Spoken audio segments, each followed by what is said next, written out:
A raid at the former president's home, a man who, by the way, still retains the highest security clearances in the world. For what? What were they looking for? Were they planting evidence? Is that why the FBI agents asked for the cameras to be switched off? Is that why they refused to leave a copy of the warrant?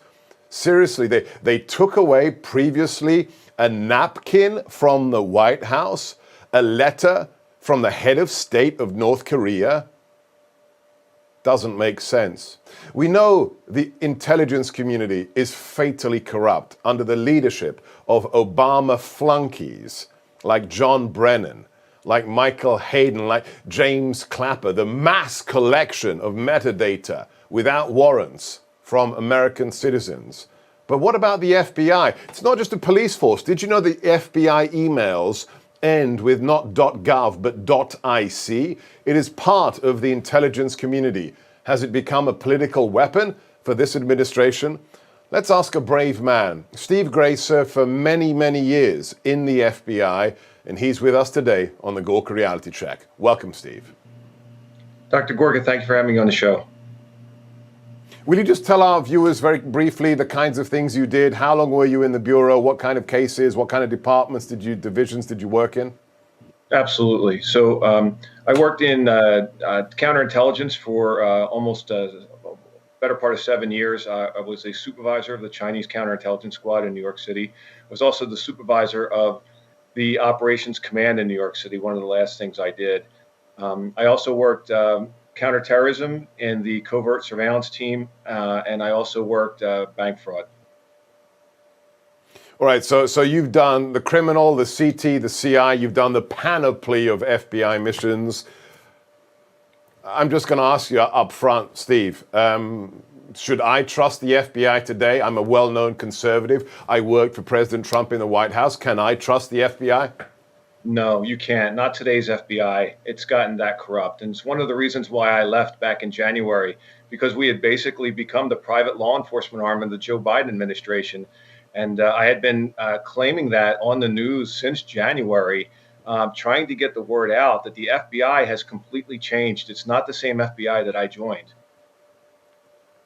And after you left the FBI and you spoke openly about corruption inside the Bureau, what did you receive at your home, Steve? Please tell our viewers what you received and what the significance of that envelope was. Yeah, absolutely. So I had started getting harassed right away by the FBI. They don't want me to speak. They don't want anybody to speak against the family. That's just the way it is there. So one of the warnings I got was they sent to me in the mail a package of mourning bands, is what you slip over your badge when an FBI agent dies in the line of duty, and that's a pretty strong message. So it's the black ribbon that you put on a police badge in respect of an officer who's been killed in the line of duty. You received an envelope full of those? What is the only way to interpret that, Steve? Well, how did you interpret that? The interpretation was keep your mouth shut or you're going to be harmed. What is your message today?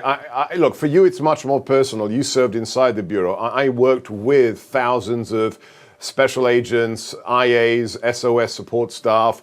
But what is your message to those inside the Bureau right now who think they can just do their job and they can, avoid being smeared by what's happening at Mar-a-Lago or what's happening at Reagan Airport to people like Peter Navarro? What's your message to them? Because I want to see the whistleblowers. Where are the whistleblowers, Steve? Yeah.